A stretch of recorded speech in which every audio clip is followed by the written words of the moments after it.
Welcome to episode 4, where we will discuss how your mindset controls your life. I'm Rodney. And I'm Janine. And this is Destination Fulfillment.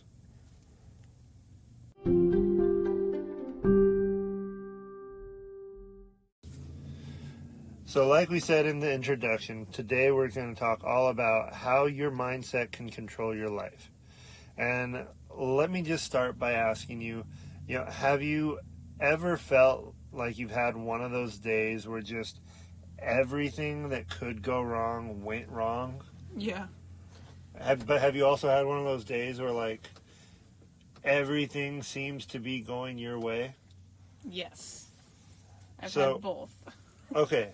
So have you ever stopped to consider that maybe it wasn't a random fluke chance that this was happening, but it was all about the energy and the mindset you took into the day, whether it be positive or negative, and it kind of controlled what happened and what you found throughout the day rather than your day happening to you controlling your day? Yeah, I guess for me, I'm not really a morning person, so if I have to get up early in the morning, then I just know my day is going to be bad because I don't want to get up in the morning. I want to sleep in, I want to take my time, I want to drink my coffee. So when I can do that, I tend to have a better mindset about the day, about like rolling into things. And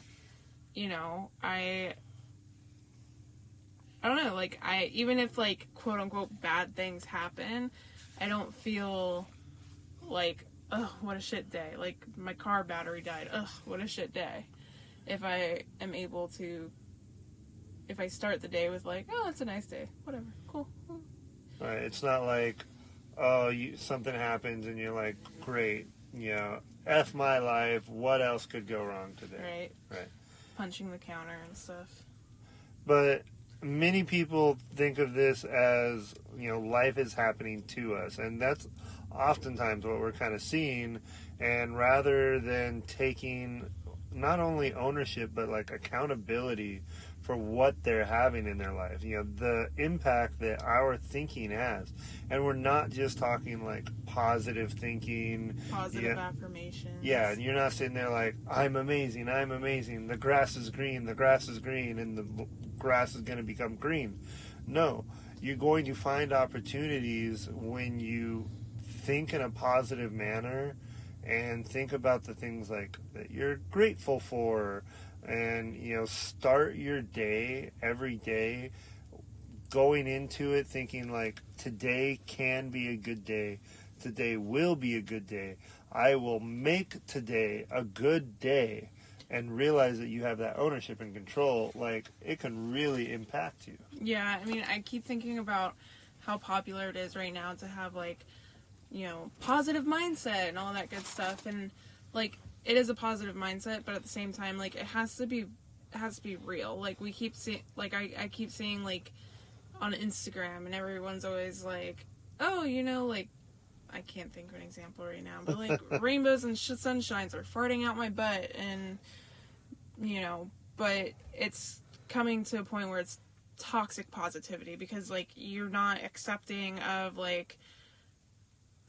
you're not accepting of reality if you're constantly just like, I don't know. If oh, you're my cat just died. Yourself. Yeah, if you're lying to yourself, exactly. Like, oh, my cat just died, and not allowing yourself to feel those feelings. You're like, my cat just died. Woohoo! Like, what? Right. You have to allow for life to happen, of course.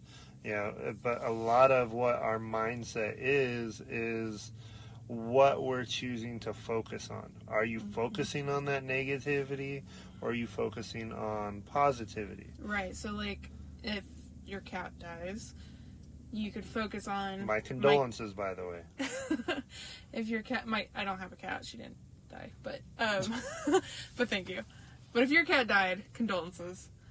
But what I'm getting at is, like, if your cat dies, you can either focus on, oh no, my cat's dead, or you can focus on, the wonderful life that your cat hopefully had. You know, you got to snuggle with it and remember the good times, and, you know, maybe it was a playful cat, maybe it was a weird cat, you know. Maybe whatever. your cat was kind of older and in pain, and now they're not. I mean, it's just like any loved one in this example. Mm-hmm. You know, if you're focusing solely on the loss and not on the wonderful life led in this example, you are focusing on that negativity, and you are only going to be seeing things through the lens of sadness and frustration, maybe anger. And that's going to just focus everything that you have into what is making you sad, frustrated, and angry. Mm-hmm. But if you're looking at things with that lens of positivity in mind, I mean, you're going to see things, other things that you appreciate. Other things are going to go your way. I mean, there's a lot to this, and there's been a lot of studies done, and we want to actually bring some up. But I would like to just say that in today's episode, we're not just talking about the sunshine and rainbows and thinking positivity and having these positive thoughts. We wanted to bring to you today some tangible things that you can put into practice that is going to help your cognitive function, meaning how well your brain is working. Mm-hmm. We're going to bring you some tips that you can implement today if you want. Mm-hmm. And this is going to help you through your daily life and help your brain function at a peak performance level, like an athlete stretching his muscles before a match. Mm-hmm. You know, if you stretch your brain muscles before you go into, say, a potentially stressful situation or an unknown situation, your brain's going to be firing on all cylinders, just like the, you know, engine in your car. Mm-hmm. You need it to be firing on all cylinders so that you can be at your peak performance level. Yeah, so we're going a little bit beyond, you know, positive thinking versus negative thinking. We're really going into how you can train your mindset so that you get the outcomes you want in your life. So what are some of these steps going to be? So the first one that we want to talk about is the importance of quantity and quality of sleep. Yeah, I only need like 5 or 6 hours, and I'm usually pretty good as long as it's 5 or 6 good hours. Mm-hmm. But you, I know you need like I need like hibernation. I need like 8 to 10 hours of sleep, which, according to researchers, people who are experts in sleep, Yeah, researchers, the scientists. The scientists, we're both within a normal range of needing sleep, of our sleep patterns. So Rodney, 5 to 6 hours, probably closer to 6. I would say it's like when you're peak. Yeah, I would agree with that. In my experience, I need I need a minimum of 5 to be functioning. If I get 6, you know, that's my peak performance. If I get more than that, it's usually because I'm trying to force myself to lay in bed, and that can almost have a negative effect, the reverse effect that you think it's going to have. When I see Rodney get 8 hours of sleep, I'm like, are you okay? Are you sick? What is going on? Because he doesn't need it. Me, on the other hand, like you said, I like to hibernate. My minimum number of hours that I need to function is probably about 7, and I'm probably peak performance at about 8 to 9. And to him, that's like, what are you doing? Get out of bed already. Like, you're wasting the day. Right? So everyone's different. It just depends on who you are, what you like to do. Like Rodney, I mentioned earlier, like in the morning, I like to just kind of slowly wake up, get my coffee, lounge around, like, okay, here comes the day. I launch out of bed like I have one of those Acme springs in the mattress. You know, the Wile E. Coyote just launches me out of bed when that alarm goes off. I'm usually up and I'm going within 5 minutes. Mm-hmm. But it works for me because that usually means that he goes, showers, does his workout, makes me breakfast, and then I get breakfast in bed. Sometimes. At least coffee. At least coffee, yeah. But, so, getting back on point a little bit. Yeah, so we were going to talk about some the quantity and quality of sleep, like you mentioned, and you were telling me you had you found a research study about this from some pretty smart guys. Some pretty smart guys, yeah. I'd say they're kind of smart. They're health researchers at Harvard Health, actually. So probably, the smartest of the smart. Some of the smartest of the smart. We don't have any bias towards any particular university. Don't come at us. Fight on. Anyway, so basically some researchers at Harvard who researched sleep. They conducted a study, and they found that disrupted sleep or lack of sleep can affect mental health. Specifically, it can cause or perpetuate mental health issues such as depression, anxiety, ADHD, bipolar disorder. All these different mental health issues. And now, I just want to be clear that in the study, it didn't say like lack of sleep will directly cause depression, anxiety, ADHD, etc. What it was saying, though, is that depression could cause lack of sleep, but lack of sleep will simultaneously perpetuate depression symptoms. So lack of sleep then could make signs of depression and anxiety worse. Exactly. And also, so it had two pieces of distinction: disrupted sleep and lack of sleep. So disrupted sleep, it pretty much defined as not getting through an entire REM cycle. So you go through a REM cycle every 90 minutes, and if your sleep is disrupted, so you're not able to complete that REM cycle, then it can have major effects on your mental health.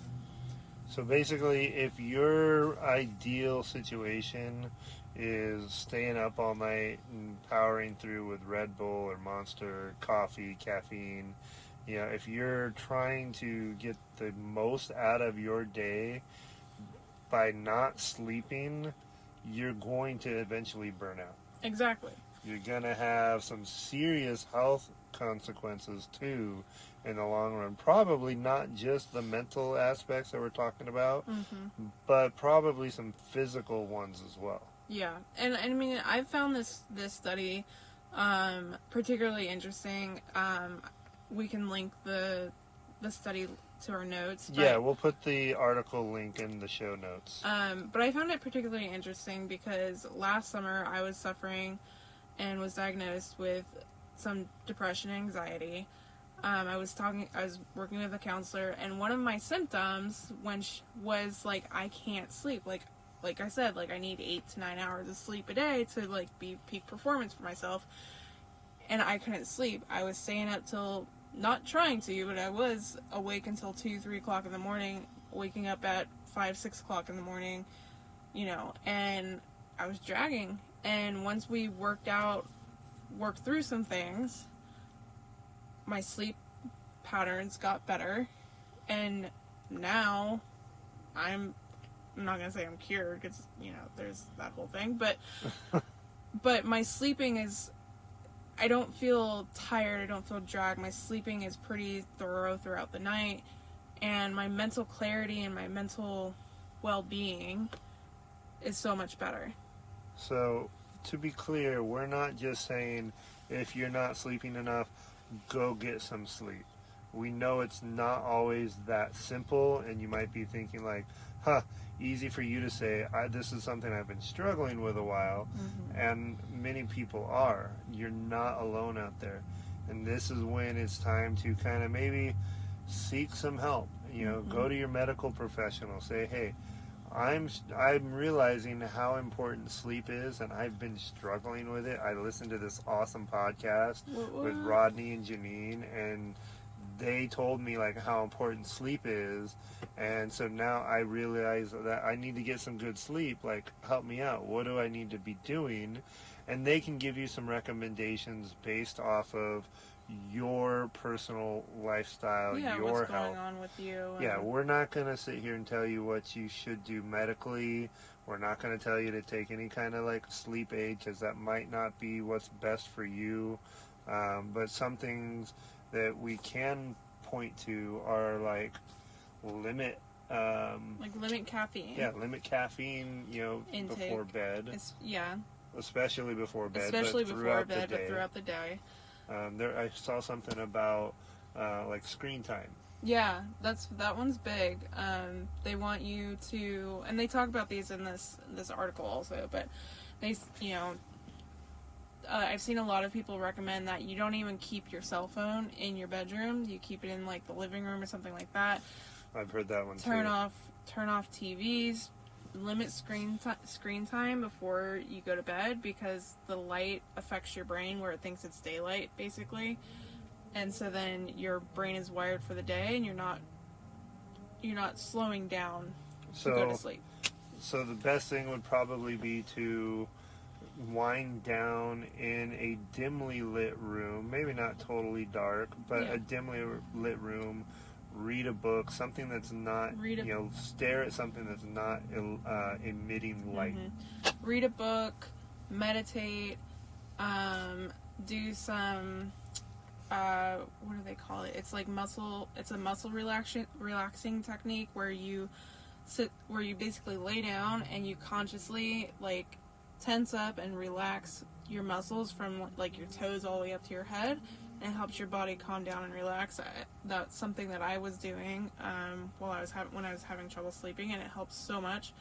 I was asleep within the normal 7 minutes and so basically what we're trying to get at is put together a routine for bedtime that doesn't involve screens, that doesn't involve caffeine, that involves stuff that is going to calm your body. So while we're on the sleep topic, we actually found another article. So now this is going to kind of combine the last two things we talked about. It's going to bring in your thoughts, the thinking, your positive thinking, the negative thinking, and the sleep all into one. So this is how you can manipulate your dreams by focusing what you think about right before going to bed. And this was a really interesting article, in fact. So basically we're talking about how you can control your dreams. So if you're somebody who struggles with having nightmares, or what you're thinking about and what you're dreaming about, this will be a really good article for you to read, and we'll link this one in the show notes too. But just to kind of summarize it, what was it you were telling me? So this came from an interview with Deidre Barrett, who's an assistant clinical professor of psychology at Harvard Medical School. Harvard at it again. And basically what it came down to is that when we dream, our logical thinking is pretty much deactivated. It's not completely turned off, but it slows down, and our inhibitions are released, and which makes solving problems in a non-linear way more accessible. So basically what that means is, like, when we're awake, we're typically trying to figure things out, solve problems we think in a logical manner, even in the most... Like, best way to get from A to B. Yeah, exactly. But, so what you're saying is, in our dreams, basically, because the logical part kind of deactivates a little bit and those inhibitions are released, we're able to think more outside the box. Yeah, exactly. So basically, let's use the A to B example. If you're in Florida and you're trying to get to New Hampshire, your mind might think, okay, what's the best way to go straight from Florida to New Hampshire and draw a straight line when you're awake?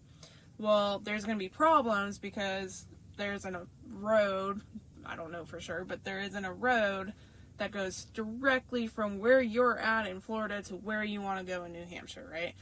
Can't draw a straight line. And so if you're trying to figure out how to do it, basically what it's saying is, if you dream about it, your dream is going to possibly give you a solution that you wouldn't have thought of in your awake state, because it allows you to drop the logic and think almost more creatively.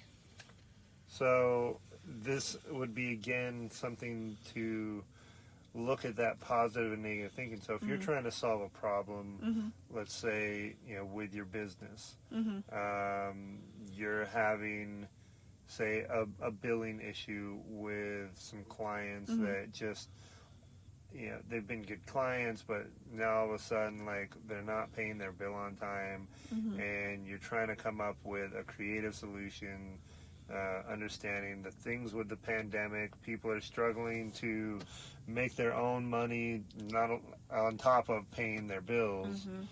So if this is maybe something stressing you out, you have to think about it before, to maybe come up with a solution in your sleep. I mean, how awesome would be to solve problems in your sleep?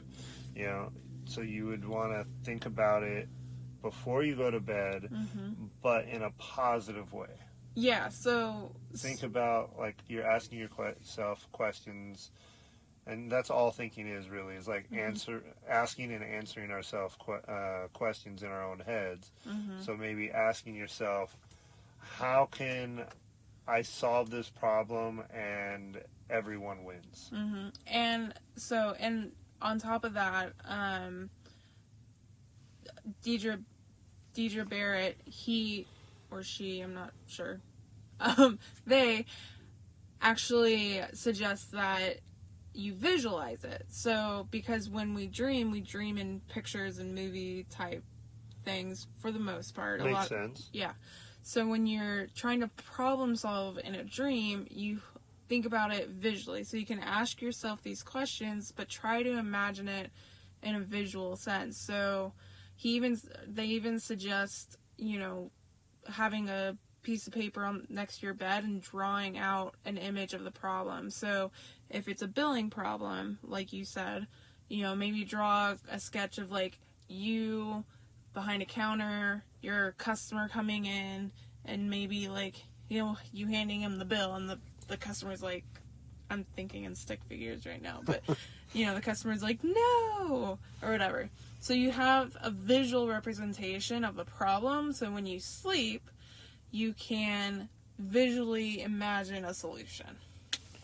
I mean, and that makes sense. So if you're trying to come up with a solution and it's something you're struggling with, and you really are looking for the best solution for everyone involved, this is something you can do. You can control and manipulate your dreams. If you're trying to, say, launch a new business, and you're just looking for ideas to, like, who to partner with or something, that's something, again, you think about these things, think about the problems you want to solve, but you remember, you have to think about them in a positive way.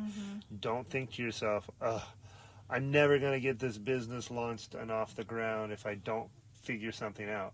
If you fall asleep thinking that, your dreams are going to make you think you're never going to do it. It's going to be one of those things where you're, like, running down that endless hallway. I'm sure somebody's had this dream before. Like, you just never seem to be able to get to the end.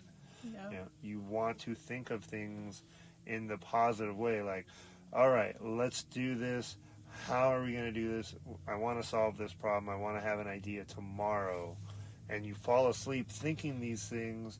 Your brain is going to go into overdrive while you're asleep to try and come up with a solution for you so you can make this happen tomorrow. Might not be that easy but you'll have the idea, and you can start activating that idea when you wake up the next day. I mean, how awesome would that be if you could solve all your problems in your sleep? Right? Literally. But so you mentioned waking up and solving your problem the next day. So the professor also touches on this about waking up. So when you dream, and you go to bed, you visualize your problem, you fall asleep, you dream about your problem, and the professor mentions, when you wake up, don't just jump out of bed and start doing your daily dose. of things. And I actually like this one because this fits into my, like, lazy morning routine. Yeah, it doesn't coincide with me so much, but I do usually remember my dreams pretty well. Which is funny because I don't. But what they're saying is, you know, when you wake up, don't jump out of bed, because if you get distracted, you'll lose over almost half of your dream content is lost. So they said, lie there, don't do anything else. If you don't recall a dream immediately, see if you feel a particular emotion, and the whole dream could come flooding back. So, like, if you wake up and you're like, this actually happened to me a couple times. I remember particularly after my grandfather passed away, it was really hard for me. And I remember a couple times, like, I would go to sleep basically crying because I missed him, and I was 16 at the time. And when I woke up, I dreamed of him, and I woke up and I felt better, actually. And I felt almost relaxed and at peace, because in my dream, because I was focused on him, I know it's not really solving a problem, but I was focused on him, so when I woke up, I felt at peace because I knew he was at peace. So it's kind of that same, like, feeling, like, when you wake up, if you have a feeling, like, say you're dreaming of your problem and you wake up and you don't exactly remember what your dream is, but you feel excited, for example, sit with that for a minute and think of your excitement and why you're excited, and the next thing you know, boom, you can remember your whole dream. And like we said at the beginning of the section, is when you go into dream state, your logical part starts to shut down. And usually emotions aren't logical. So when that logical part of your brain starts shutting down, those emotional parts can really, like, kick into overdrive. That's why you want to focus on that emotion. If you watch a horror movie right before you go to bed, highly not I can't not recommend this enough, but don't do it. You're gonna have that nightmare. You're gonna have fear, terror, stress, and all that suspenseful, fearful emotions are gonna kick in while you're dreaming, because the logic is out the window. Everything is more terrifying. Everything is bigger. You're smaller. All of that stuff. So, really think about those emotions, especially if you're trying to recall that dream and you're having a little bit of a struggle. Try to focus on that emotion that you're feeling. And, if you're feeling that warm, loving emotion, that's warm in your chest, think about these things. So before we continue, let's take a brief moment to hear a word from our sponsors. And we're back. So we left off talking about how you should not watch a horror movie. So what should you do instead? Maybe if you're not struggling with something at the moment and you're not trying to solve a problem, great things to do would be to a gratitude exercise. Think of 3 things that happened to you that day or that are just in your life that you are grateful for. Focus on that loved one in your life that you are grateful to have. I'm grateful for you. I'm grateful for you. Aww. Think of the people that you have in your life that mean the most to you. Think about how grateful you are to have the job that you have when so many others might be struggling. How blessed you are to live in the home that you live in where so many others might not. And really just take a time to be grateful for something. Anything. At least one thing. Yeah, and if things are feeling bleak, because it's been a rough year and a half for a lot of people, if things are feeling bleak, it's okay to say, hey, I'm thankful, I'm grateful for the food I had today, or I'm grateful that I get to snuggle with my kid, or I'm grateful I can walk outside and breathe fresh air, you know? And it doesn't have to be big things, it can be little things. I know when I was struggling with a lot of stuff, I was trying to do these gratitudes, and there were times where I'm like, I'm grateful I get to go to bed now. But it helped, and it was one little thing at a time. It doesn't have to be grand and grandiose. It can just be little. Like, I'm grateful I get to pet my dog today. I'm grateful for the hot cup of coffee I'm drinking. Yeah, and that drank this morning. Yeah, and that subconscious mind of ours is going to focus on those last few thoughts we have as we drift off to sleep. Mm-hmm. And, it's going to, again, create those emotions. And now you're going to be feeling that love and the warmth and happiness and joy and gratitude, all of these emotions based off this gratitude exercise. Mm-hmm. So when you wake up in the morning, you're naturally going to be in a better mood with more energy when you wake up, and that alone could possibly spark new ideas. Mm-hmm.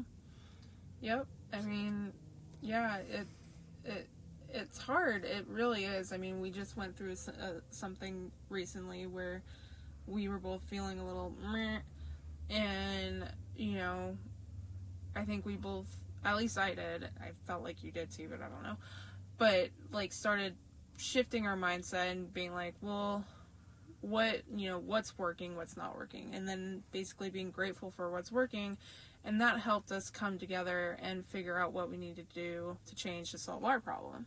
Absolutely. Yeah, this was something we sat down as a couple and really kind of discussed what we were both frustrated with, because we knew we were frustrated with the same thing, but maybe for different reasons and for a different point of view.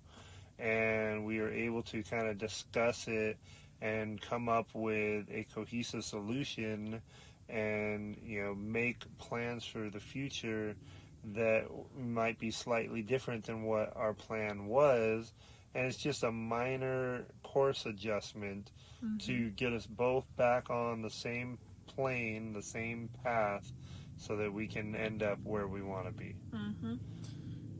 So we're done talking about dreams for a moment. We're going to take you into the next phase of what you can do. It's time to get out of bed. Yeah, what you can do so that you can live a more productive, fulfilled life by controlling your thoughts and your mindset while you're control awake. your life while you're awake. So, what's the first thing we want to let them know? So, this one's a little bit more in your wheelhouse, but... You want me to take the wheel then? Take the wheel, Jesus. Oh, Jesus. So... That was a song reference, FYI. So that might have been a little bit of a foreshadow into this section, but whatever you believe in, or believe who or whatever believes in you, whether that is a deity, the universe, or simply friends and family looking out for you, that can improve your outlook on life. Your outlook on the future, your outlook on what is possible. When you have something to believe in, whether that's God or the universe, and you believe that there is some kind of greater purpose, and you have something that you can strive for, maybe something that's looking out for you. Again, this is the gratitude with the friends and family, knowing you have somebody in your corner that's cheering you on. That's going to adjust your mindset. So when you're feeling down and out, like you don't have anybody, you got to pause and think and remember who and what you have. If you have religion, you can lean on that religion and know that there's something out there, and there's, someone looking out for me, and there's someone I can talk to, and I'm not alone in this. And just knowing that you're not alone in a situation makes it feel so much more manageable, and that you can overcome an issue. And if you really believe that you don't have someone in your corner, try being in someone else's corner. So I love this because this brings me back to this thing that my therapist had me do. Unfortunately, I don't get to see her anymore, but I love this because it gave me such a perspective shift. But basically, and if she listens to this, she's probably gonna be like, that's not exactly what it was. But how it worked was basically close your eyes and you imagine standing right in front of you is basically someone you love or who loves you, right? So, like, if you close your eyes, the first person might be your mom, right? And then basically take a turn, and you're gonna go in a big circle, and right next, shoulder to shoulder in a big giant circle all around you are all the people that you love or love you, right? So, for me, it'd be my mom, my dad, my brother, my husband, I guess.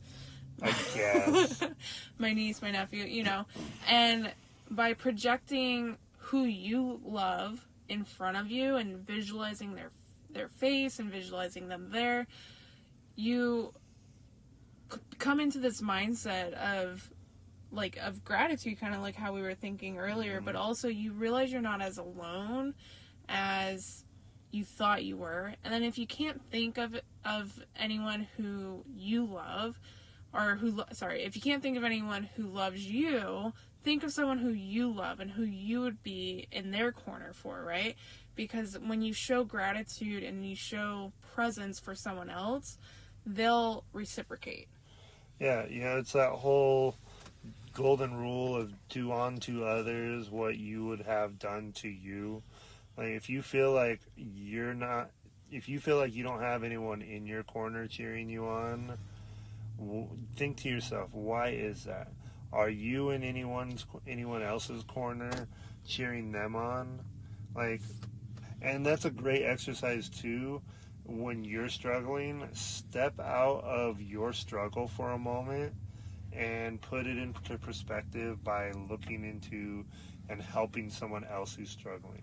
When you step out of yourself and try to help someone else, even though you feel like you're the one that needs help right now, you will be amazed at how much you realize you can help yourself, and by helping others. And like Janine said, you just have to take a step out there and remember who you have in your life, be in their corner, and they will reciprocate, and they'll be in your corner when you need somebody. And that goes for other things too. I'm more on the agnostic side, so I'm not necessarily going to be going to church or something like that, but I do have friends and family who are very religious. And so if you're feeling, if you're feeling like your outlook on life isn't the greatest, lean into your beliefs, lean into, going to church and joining that community and, praying, or, there's, meditation if that's part of your religion, that kind of stuff. So it doesn't have to be physical people. It can be the deities, the universe, the karma, so to speak, of what's around you. Whatever you feel like you can believe in, or you think believes in you, just lean into that. So we've addressed sleep. My favorite topic.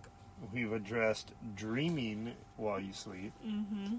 We've addressed thinking while you're awake and making sure that you realize you're not alone. Yep. So now let's talk about the things that everybody loves. My second favorite topic. Food. Food. So, just like anything, any part of your body, if you're trying to work out your muscles, you're, consuming protein, lean fats, you know what you need to be eating. If you're trying to lose weight, you're cutting out carbs. Your brain is the same thing. Your brain is an organ, a muscle, if you will. It needs nutrients.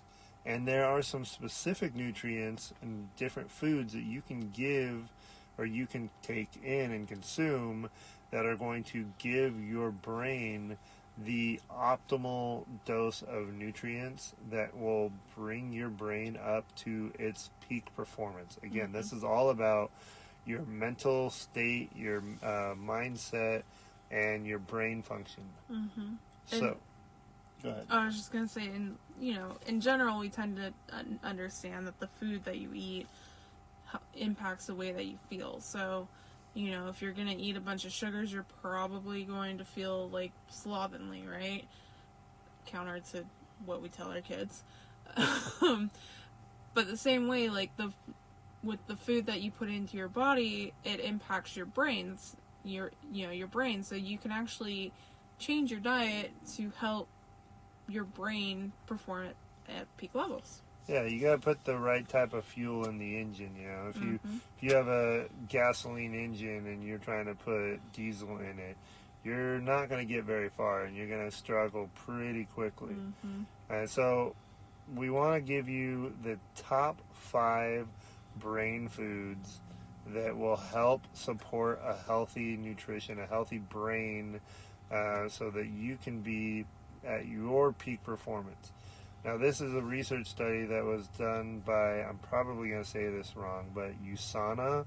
It's USANA, and they are a cellular nutrition company. They provide nutrition and different products, all based on cellular genetics and what nutrients are good for different things. Now, again, they're good for your cells. Right. Now, this study was done in March 2017. Now, again, we are not medical professionals, and we cannot advise you on dietary needs, restrictions. If you have an allergy to any of these things, obviously you do not want to consume this.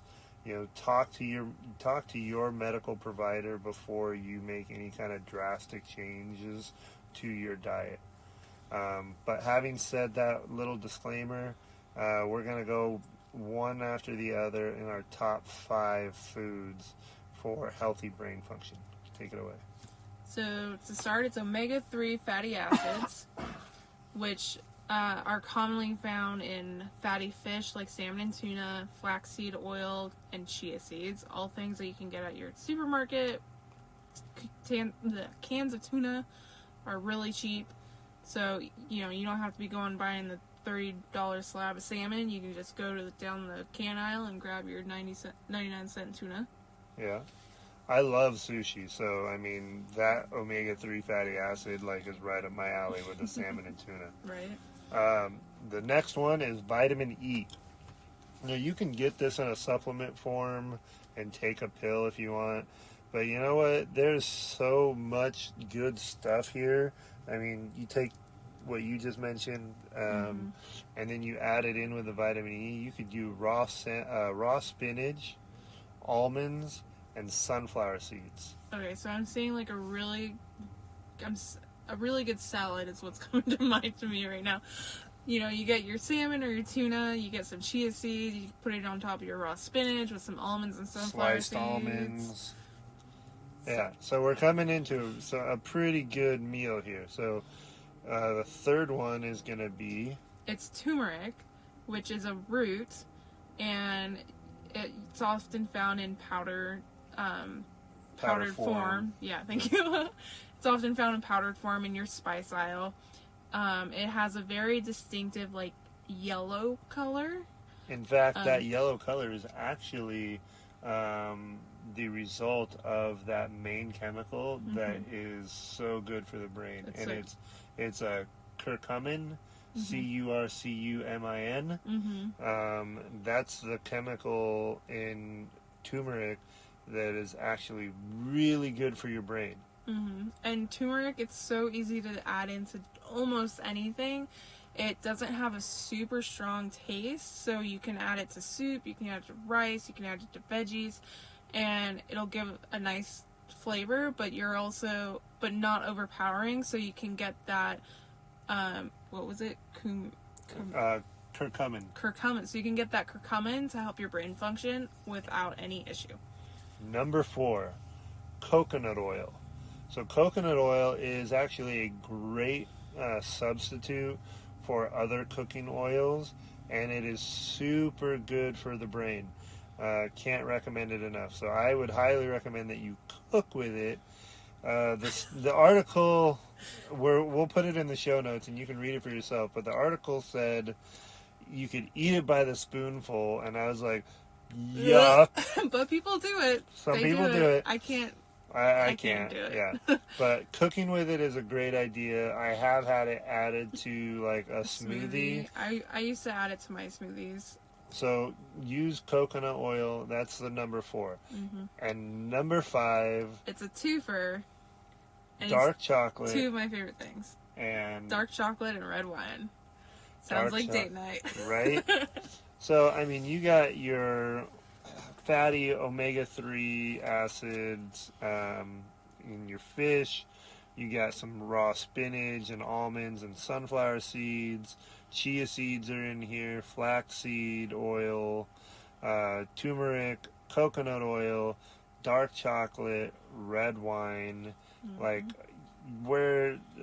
You have no excuse other than to power your brain here. There's no excuse to not have an optimum functioning brain, because clearly I don't have one at the moment. Through your diet, I think you need sleep. I need some. I do need some sleep. I didn't get much sleep last night, and it's been a long day. It's the end of the day here where we're recording, and we just really wanted to get this important podcast recorded for you guys before we went to bed today. So, we've talked about sleep. We've talked about dreaming. We've talked about being awake and how your mental thinking and making sure you're not alone. We've talked about some diets, what you can add to your diet to optimize your brain function. So the next thing we want to talk about is reading. I can't stress this enough. Read more than you're reading now. If you think you're reading a lot, read more. And read things that you enjoy. So read things that are going to teach you something. Yeah, and when I was younger, I was a major bookworm. I probably read 2 to 3 books a month. That was my thing. When I got to college, you would think that I would read more, but I actually stopped reading. I was obviously reading for classes and stuff like that, but I wasn't reading for enjoyment. And when I got out of college, I stopped reading altogether. And recently I've gotten back into it. I started reading more books around entrepreneurship and around mental health and diet culture and all that kind of stuff. Things that have been interesting to me so that I can learn more about them. And it's honestly, it's inspired me so much. I know we have a couple books around here where we've, basically highlighted, dog-eared, some people will kill me for that, but dog-eared pages, and it helps set up basically a system where you can go back and read it, be inspired. Right. But like you said, you learn things when you were reading these books. And that's the key takeaway here, is we learn from reading. It's one of the easiest ways that we can teach ourselves new information and new skills. I mean, you could do it at your own pace, do it on the topics that you find interesting or that you want to learn about. And there's books on everything out there. Whatever you're looking for, whatever you want to know more about, there's a book out there for you. Want to learn how to underwater basket weave? There's a book about it. I guarantee you there's a book about it. It's on Amazon. As we get excited about what we've learned in these books that we're reading, as you get excited, you feel inspired. When you like, oh my God, I just learned this new thing. Oftentimes you want to share this information with somebody else. You want to start putting it into practice. You want to try out what you've just learned. And this is increasing your, not only that excitement, but your confidence. And it's going to spill over into other areas. So when you are, if, let's say, for example, you read a book about your specific trade, whatever your job is, whatever your trade is, you pick up a book that gives more about the history of your trade, gives you some insight, and now you feel like you are even more ahead of the game than you were before, because you know that you were ahead of the game. And now that you've learned more, it's not only giving you new information, but it's reinforced the old information. Maybe it's changed the old information, but it's giving you this confidence and this boost of energy and excitement about the future and what you can do, because you know you've learned something that you didn't know before. Mm-hmm. Your thoughts are going to dictate your emotions. Your emotions will dictate what decisions and what actions you make. So this all comes down to thinking. We can tell you all day long, hey, you should do this, you should do that, but at the end of the day, it's going to be your thoughts on the topic. What do you want for your life? What do you think you are worthy of? And let me tell you, you are worthy of anything you want.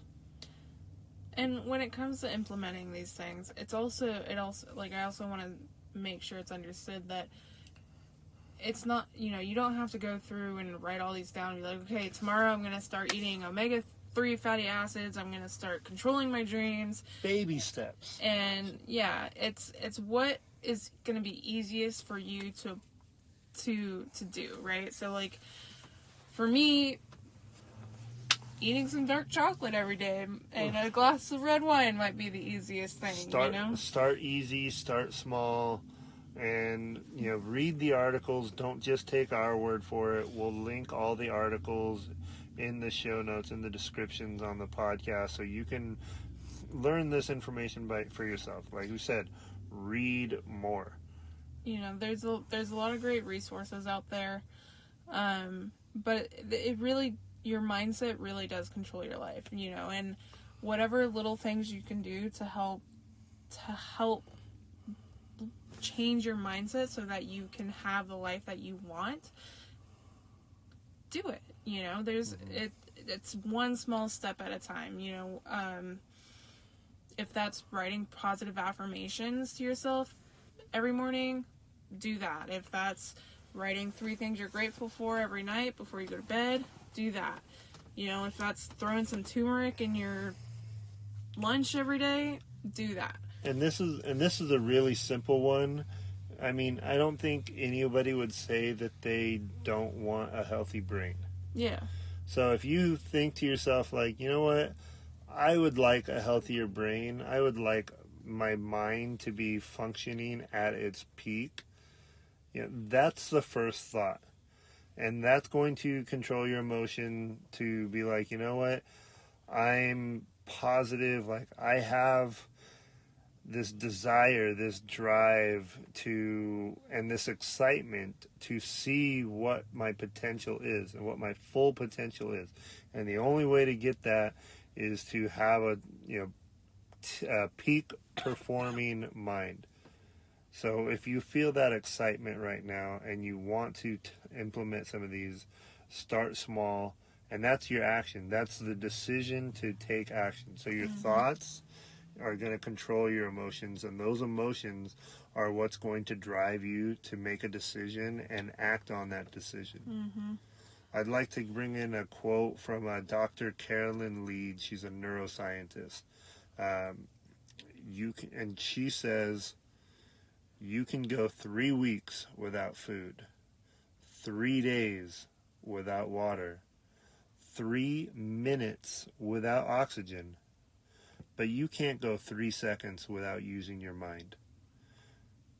So isn't it vital to have a healthy mind and healthy thoughts if you can't stop thinking for 3 seconds? Your mind is literally controlling every aspect of your life. That's right. Your mindset controls your life in big ways and in the little ways. And honestly, what's up? Oh, I just had an example come to mind. Bring it. Okay, so if you're having a good day and you're driving along and someone cuts you off, how are you going to react? If you're in a positive mindset, if you're in a mindset of like, it is what it is and things are good, I'm having a nice day, woohoo. You know what? It's not affecting me. Like, they're already half a mile up the road. Like, it might have startled me for a moment the way they zoomed by so quickly. I probably muttered something like asshole underneath my breath. But personally, ultimately, it didn't change your outlook at all. Right. You're not any further behind. You're still driving at the same speed. Mm-hmm. You realize that person does not have an impact on how you feel. So I was having a good day. My mindset was positive. My mindset was affirmative. It was not anabolic? Is it anabolic? No. Anabolic. Yeah, it was anabolic. And someone cuts me off. My emotion dictated my decision not to have road rage. Yep. And because what is road rage but the root of that word is rage, right, which is anger. That's the emotion. Catabolic. That's the thought that this person somehow took something from you. Your thought is they took your space, they took your time, they did something to you. Right. But when you think about it rationally, they really didn't do anything to you. They haven't altered your state. They can't control your emotion. Only you can. So you have to think that they did something to you in order for you to have that negative emotion. So go ahead. Oh, so basically, yeah, if I'm having a bad day and someone cuts me off, my emotion is going to dictate my decision, and my decision is going to be to go chase them down and get out of my car and throw a punch. And that's my action, and my action is going to probably lead to me getting arrested. And we don't want that. So it's just bail is expensive. Yeah. It's just a quick, easy example that someone cuts you off. If you're in a good mood and you're positive mindset, someone cuts you off, it doesn't bother you as much as if you're in a negative mindset. If you're in a negative mindset, if you aren't controlling your thoughts and emotions, you're going to just go off the deep end. So we got off on a little bit of a tangent. Sorry, right there. That was my fault. I'm going to read that quote one more time.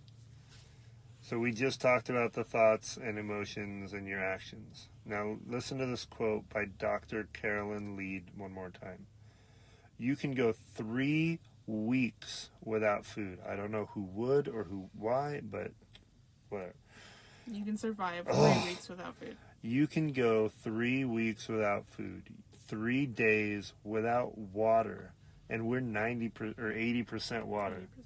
80%. Right. I'm sorry, I keep going off on this tangent in the middle of the quote. We're in a little bit of a tangent mood right now.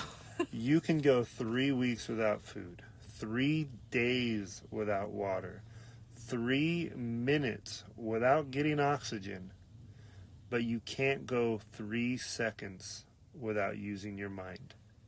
End quote. 3 seconds. You know why you can't go 3 seconds without using your mind? Because your mind is controlling your breathing, your heart rate, and you control your mind. You are not a person with a mind. You are a mind with a body. You are a mind that has everything at its control. You control your body. Your mind controls its movements, its emotions, its heart rate. Your mind controls these things.